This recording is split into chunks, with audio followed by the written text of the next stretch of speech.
Hello good afternoon दोस्तों, निगम classes के YouTube channel पे मैं राजेश सर आप सभी का बहुत बहुत स्वागत करते हैं। आज फिर हम भारतीय संविधान पर एक चर्चा करेंगे। भारतीय संविधान का पार्ट फर्स्ट मैंने पढ़ाया था, आज पार्ट सेकंड लेके आया हूँ। अब मैं हमेशा ही भारतीय संविधान का टॉपिक लेके आऊँगा, क्योंकि जो टीजीटी स्पेशल जिनका सब्जेक्ट भारतीय संविधान या पॉलिटी से रिलेटेड है या हिस्ट्री में भी भारतीय संविधान का पूछ लिया जाता है। भारतीय संविधान जो पॉलिटी का होता है, पॉलिटी में भी हिस्ट्री का पूछ लिया जाता है। 10% से 20% पूछ लिया जाता है। तो उन स्टूडेंटों के लिए ये बहुत कारगर साबित होगा।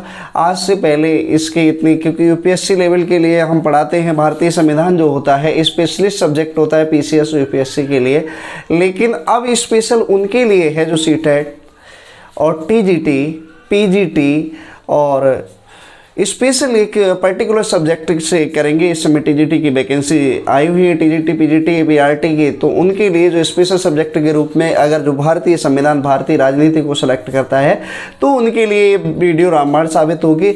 और बारीकियों से पढ़ना ही हमारे लिए, जीरो से हीरो बनने का सपना मेरा पहला टारगेट था। जीरो से हीरो कैसे बने, तो हम शुरू से लेकर एंड तक आपको बताएंगे।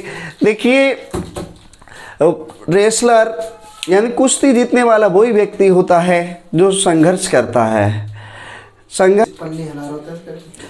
तो मैं इससे रिलेटेड आज फिर बात करेंगे भारतीय संविधान। वो भारतीय संविधान का किसी भी प्रकार का किसी का कोई डाउट है तो वो ज़रूर हमसे कंसल्ट करे। बाकी भारतीय संविधान के बारे में जानकारी होना भी अति आवश्यक है, चाहे वो जुडिशरी की तैयारी करता है, पुलिस लेवल में जाता है अच्छी रैंक के लिए, तो भारतीय संविधान महत्वपूर्ण है। भारतीय संविधान दोस्तों, तो भारतीय संविधान को अच्छे से समझाने का प्रयास करेंगे। इसका फर्स्ट टॉपिक लिया था भारत। सबसे पहला क्वेश्चन तो आता है कि ये भारतीय संविधान होता क्या है, भारतीय संविधान है क्या। भारतीय संविधान के बारे में, संविधान, भारतीय संविधान की ही परिभाषा यदि उसने पूछ ली कि भारतीय संविधान है क्या, भारतीय संविधान क्या होता है, तो आप भारतीय संविधान को बताएंगे। देखिए, भारतीय संविधान विश्व का सर्वश्रेष्ठ तथा लिखित संविधान में सबसे बड़ा संविधान है। भारतीय संविधान विश्व के, लिखने में टाइम लगेगा, ज़्यादा मैं प्रयास ना करूँगा, मेरी बात को रिव्यू करके आप नोट कर सकते हैं। भारतीय संविधान विश्व के संविधानों में लिखित संविधान सर्वश्रेष्ठ तथा सबसे अच्छा संविधान माना जाता है। आप कहेंगे ठीक है, किसी भी देश की सरकार को चलाने के लिए एक ऐसे आइन के निर्माण की आवश्यकता होती है, उसी प्रकार का आइन हमारे भारतीय संविधान को कहा जाता है। लेकिन हमारा संविधान विश्व के सबसे अच्छे संविधानों की गिनती में हमारे भारतीय संविधान के मुकाबले पर अमेरिका, ब्रिटेन, इंग्लैंड कहीं का संविधान नहीं है। हालांकि हमने गुलामी के बाद, अंग्रेज़ों को बहुत दिन गुलामी के बाद में हमने भारतीय संविधान का निर्माण किया और हमारी भारतीय संविधान सभा आई, और भारतीय संविधान सभा के बारे में हम बात करेंगे। तो भारतीय संविधान में सबसे पहली बात तो आती है कि भारतीय संविधान के लिए सबसे पहले वो व्यक्ति कौन थे जिन्होंने भारतीय संविधान की बात की। तो इस पे मत आते हैं मित्रों दो। एक तो कहते हैं 1922 में महात्मा गांधी जी ऐसे व्यक्ति थे, महात्मा गांधी, जिन्होंने ये कहा था कि भारतीयों के लिए संविधान सभा होगी और भारतीयों की इच्छा के मुताबिक होगी, भारतीयों की इच्छा अनुसार भारतीय संविधान सभा होगी। लेकिन इससे पहले कौन थे जिन्होंने ये कहा था कि भारतीय संविधान सभा होगी और संविधान मेरा जन्म सिद्ध अधिकार है, स्वराज मेरा जन्म सिद्ध अधिकार है, स्वराज मेरा जन्म सिद्ध अधिकार है और मैं इसे लेकर ही रहूंगा। तो वो व्यक्ति कौन थे? वो व्यक्ति थे बाल गंगाधर तिलक। 1895 में बाल गंगाधर तिलक ने स्वराज्य के माध्यम से ये बात कही कि भारतीयों की संविधान सभा होनी चाहिए, भारतीयों की संविधान सभा होगी स्वराज के माध्यम से, स्वराज के माध्यम से ये बात कही, माध्यम से यही बात बाल गंगाधर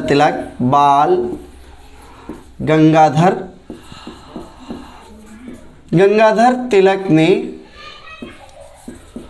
1895 में ये बात कही थी। बाल गंगाधर तिलक ने, तिलक इन्हें शॉर्ट फॉर्म में तिलक भी बोल देते हैं, ने ये कहा था, यह कहा था कि भारतीय संविधान सभा होनी चाहिए, भारतीय संविधान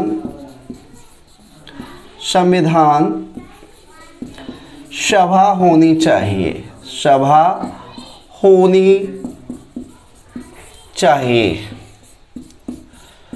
ये बात अब क्वेश्चन वो किस तरह से पुट करेगा, बहुत चालाक होता है। इसमें दो मत है।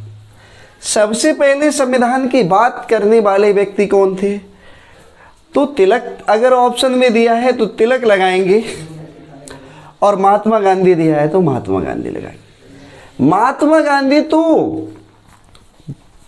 दक्षिण अफ्रीका से जब वापस लौटे थे, उसके बाद में 1919 के बाद में 1922 में महात्मा गांधी जी ने ये बात कही थी कि भारतीय संविधान सभा भारतीयों की इच्छा अनुसार होगी और भारतीयों की इच्छा अनुसार होनी चाहिए। तो उस समय हमारा भारतीय राजनीति दो भागों में बटी हुई थी। भारतीय राष्ट्रीय कांग्रेस थी, उस समय कांग्रेस ही नेतृत्व कर रही थी देश का। देश हमारा इंग्लैंड के गुलाम तो था ही, अंग्रेजी हुकूमत के अधीन हमारे भारतीय सभा और भारतीय राज्य जिस प्रकार से चलते थे वो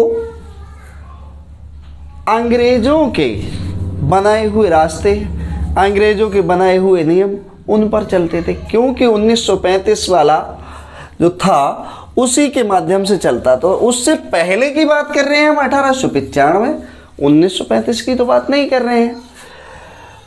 तो हमारी जो कांग्रेस थी 1906 से पहले ही बन चुकी थी, लेकिन इसमें दो दलों में भारतीय राजनीति बट गई थी, एक गर्मपंथी दल, एक नरमपंथी दल। ज़्यादा विस्तारित चर्चा करेंगे इस पे क्योंकि वीडियो ज़्यादा लेंदी हो जाता है।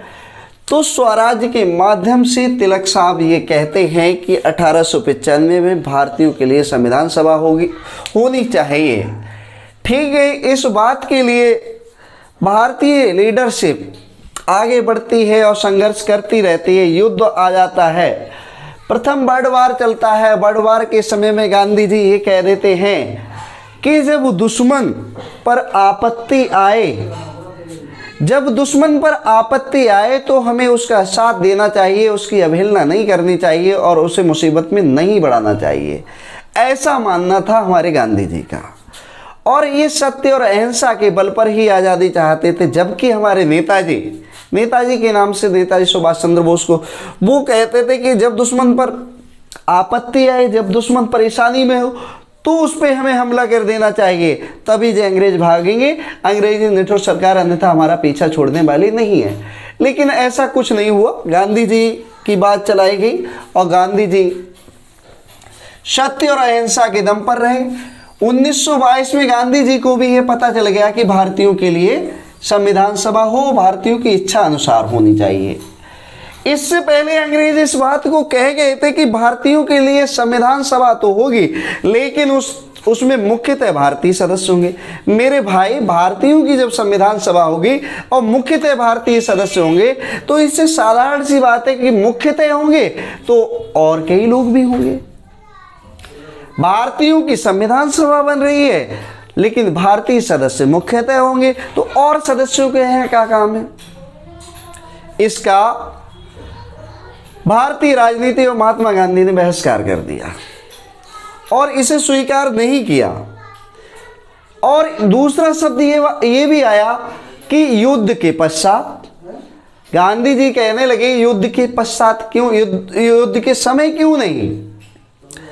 तो उस समय मोतीलाल नेहरू ने एक रिपोर्ट बनाई, जिसके लिए जवाहरलाल नेहरू ने रिपोर्ट पेश की 1928 में। इसकी डेट याद रखना, बहुत ही अहम डेट है, 28 अगस्त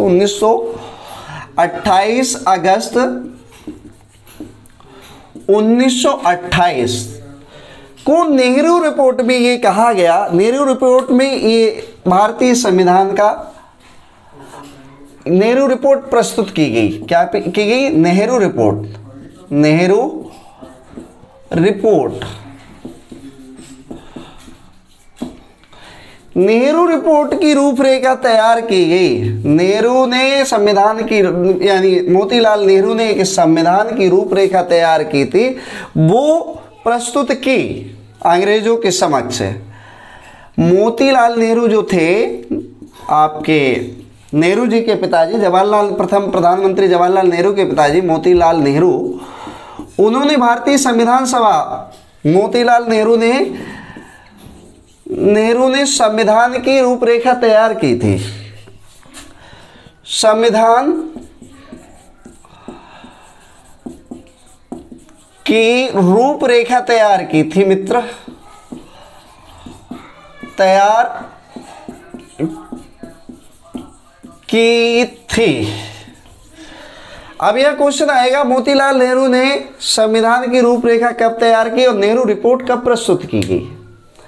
तो मित्र आप कह देंगे 28 अगस्त 1928 को प्रथम प्रधानमंत्री जवाहरलाल नेहरू ने अंग्रेजों के समक्ष अपनी एक रिपोर्ट प्रस्तुत की, जिसमें मोतीलाल नेहरू ने संविधान की रूपरेखा तैयार की थी। उसे नेहरू रिपोर्ट के नाम से जानते हैं। बात क्लियर हुई होगी, मैं समझता हूं। अब बात आती है कि 1928 पे पहुंच के, इससे पहले का सर ने नहीं बताया। चलो, यह बात क्या नहीं बताया, ये बात बहुत जरूरी है। इस चीज के लिए छोड़ दिया जाता है, केवल ऊपर आ जाते हैं। अगर बारीकियों से जाना है, आपको स्पेशल सब्जेक्ट की तैयारी करनी है या यूपीएससी का मेन देना है, तो आप हमारे भारतीय संविधान सभा में सबसे पहला क्वेश्चन एक अराइज होता है मित्र, कि भारतीय संविधान सभा में जब संविधान सभा बनाई गई, संविधान सभा बन गई, तो हमारे भारतीय संविधान सभा को के.एम. मुंशी एक थे, के.एम. मुंशी संविधान सभा के सदस्य थे। के.एम. मुंशी उन्होंने तो इसे भारतीय संविधान की आत्मा बताया। क्या? देश की आत्मा बताया। भारतीय संविधान सभा को देश की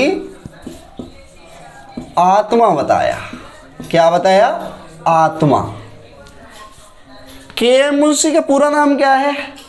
कन्हैयालाल माणिकलाल मुंशी। कन्हैयालाल माणिकलाल मुंशी के.एम. मुंशी के नाम से ज्यादा फेमस है। ठीक है। संविधान सभा में कुछ कितने सदस्य होंगे मित्र? भारतीय संविधान सभा में 389 सदस्य। सदस्य कौन कौन से प्रांतों से होंगे? उस समय दो रूप में संविधान सभा के सदस्य थे, एक देशी रियासतें, एक अंग्रेजी भारत। अब आप कहेंगे कि गुरुदेव ये अंग्रेजी भारत कौन सा है, देशी भारत कौन सा है? बिल्कुल बताइए। 294 प्लस 292 प्लस 4 प्लस 93 देशी रियासतों से आए। ये अंग्रेज भारत से थे 292 प्लस 4 और ये देशी भारत से थे। इनका निर्वाचन किया गया था, ये मनोनीत थे। एक क्वेश्चन आएगा कि गुरुदेव 292 + 4 क्यों लिखा, 296 डायरेक्ट क्यों नहीं लिखा। जिस तरह से इस समय हमारे केंद्र शासित प्रदेश होते हैं, उस समय में भी 4 चीफ कमिश्नरी प्रांत हुआ करते थे, जिनमें थे कुर्ग जो कर्नाटक में है, बलूचिस्तान जो इस समय पाकिस्तान में है, दिल्ली अपना ये दिल्ली राजधानी वाला दिल्ली, एक अजमेर मेरवाड़ा, ज्वाइंट नेम याद रखना क्योंकि अजमेर मेरवाड़ा ये भी चीफ कमिश्नरी प्रांत था। उस समय यहाँ चीफ कमिश्नरियाँ 4 थी, तो इसलिए मित्र हमने लिखे हैं 292 + 4। ये 4 चीफ कमिश्नरी प्रांतों से सदस्य आए थे, यह कमिश्नरियाँ थी। ये निर्वाचित थे, ये मनोनीत थे, देसी रियासतों से आए। इन्हें राजा महाराजाओं वाला देश बोला जाता था, जैसे हरि सिंह, दलेल सिंह जो राजा हुए थे, वो राजाओं वाला राज्य था। अब यहाँ पर सबसे पहली बात आती है, मैं थोड़ा जल्दी विस्तारित ना बता के इसलिए बता रहा हूँ कि जो दिल्ली पुलिस की तैयारी, एसएससी की तैयारी, वो तो इतना डीपली नहीं पढ़ेंगे, क्वेश्चन पे जाएंगे। तो मित्र क्वेश्चन इस तरह से आएगा, भारतीय संविधान किस योजना के तहत बनाया गया। भारतीय संविधान किस योजना के तहत बनाया गया। संविधान किस योजना के तहत बनाया गया। योजना के तहत बनाया गया, तहत बनाया गया। मित्र बात करेंगे भारतीय संविधान क्रिप्स मिशन योजना, बेबेल योजना, कैबिनेट मिशन योजना। क्रिप्स मिशन योजना के तहत नहीं बनाया गया, बेबेल योजना के तहत नहीं बनाया गया, शिमला समझौता के तहत नहीं बनाया गया। ऑप्शन में तो कुछ भी दे देंगे।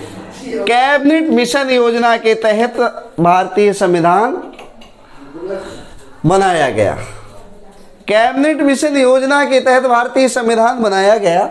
और भारतीय संविधान कैबिनेट मिशन, अब बात आती है कि ये कैबिनेट मिशन क्या था। मित्र कैबिनेट मिशन ये था कि जब इंग्लैंड में एटली की सरकार हुआ करती थी, उस समय इंग्लैंड के 3 कैबिनेट मंत्री भारत आए थे। उसमें उसके अध्यक्ष थे sir Patrick Lawrence, AB Alexander, sir Stafford Cripps. इन 3 मंत्रियों के समूह के लिए बोला गया, क्या बोला गया मित्र, ये बोला गया कि भारतीयों आप अपनी संविधान सभा का निर्माण कर सकते हैं। तो कैबिनेट मिशन योजना के तहत भारतीय संविधान का निर्माण होगा। अब भारतीय संविधान का निर्माण तो हो गया, निर्माण सभा भी बन गई। कितने सदस्य थे ये भी हम बता देंगे। प्रारूप समिति में कौन थे, संविधान सभा के अध्यक्ष कौन थे, तो थोड़ा डीपली ना जाके आपको आज ऐसे ही बताते हैं। भारतीय संविधान सभा के जो प्रथम अध्यक्ष थे, देखिए मित्र कितनी अच्छी बात है। हमारा भारतीय संविधान कब लागू हुआ, 1950, 26 जनवरी 1950। आपसे बात कही जाए 26 नवंबर, यहां लिख लेता हूं, 26 नवंबर 1949 के लिए भारतीय संविधान अंगीकृत कर लिया गया था। अब ये अंगीकृत क्या है, क्यों कर लिया गया, फिर 1950 क्यों बोला जाता है। मित्र उस समय मात्र 16 आर्टिकल लागू हुए थे, 16 अनुच्छेद लागू हुए थे, पूर्ण रूप से पूरा संविधान लागू नहीं हुआ था। 26 नवंबर 1949 के लिए, इसलिए जो मेहता वाली मेहता थी, मेहता ना कम हो जाए, 26 जनवरी 1950 के लिए पूर्ण रूप से भारतीय संविधान लागू हो गया था। लेकिन हमारा देश तो 15 अगस्त 1947 को लागू हो गया था। संविधान सभा का कार्य चल रहा था, निर्माण हो रहा था उस समय। तो संविधान सभा के अध्यक्ष कौन हुए, मित्र ऑप्शन में दे देगा डॉक्टर सच्चिदानंद सिन्हा,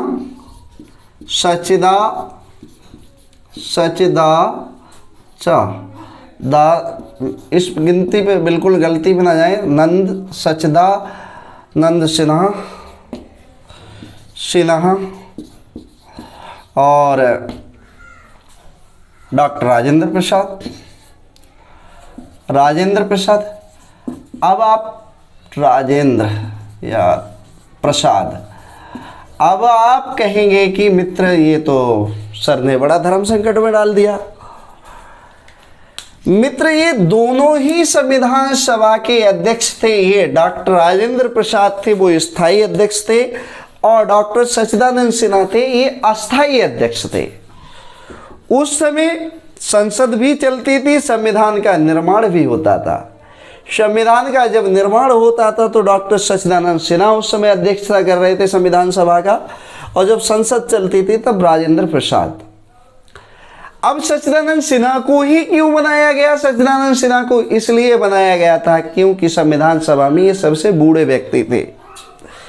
आज भी देखा होगा पंचायतों में बड़े बूढ़ों को बुलाया जाता है, तो बूढ़े व्यक्ति थे, इसलिए इन्हें संविधान, और उसी दिन से ये बात रखी गई थी कि सबसे बुजुर्ग व्यक्ति के लिए ही पंचायत में बुलाना चाहिए, तो संविधान सभा के। अब आती है प्रारूप समिति के अध्यक्ष कौन थे, ड्राफ्टिंग कमेटी के अध्यक्ष कौन थे। इसमें बड़ा कंफ्यूजन आता है। इसमें कंफ्यूजन ये आता है कि B.N. Rao, sir B.N. Rao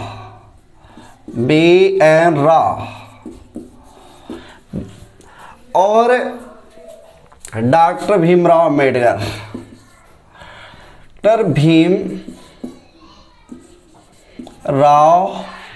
Ambedkar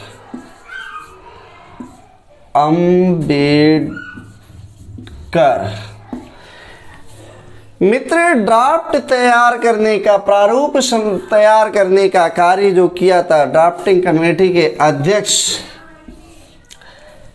ये दोनों ही ऑप्शन दिए जाएं तब तो सर V.N. राव को जाएगा। अगर ये सर V.N. राव उसमें नहीं है तो डॉक्टर भीमराव अम्बेडकर संविधान सभा के अध्यक्ष तो नहीं, प्रारूप समिति के अध्यक्ष के रूप में काउंट किए जाते हैं। अब आते हैं, ठीक है, संविधान का निर्माण हो लिया, अध्यक्ष बन गए। जब भारतीय संविधान की बात कर रहे हैं तो भारतीय संविधान तो कुछ बताया ही नहीं, इनके बारे में बता दिया नेता कौन थे।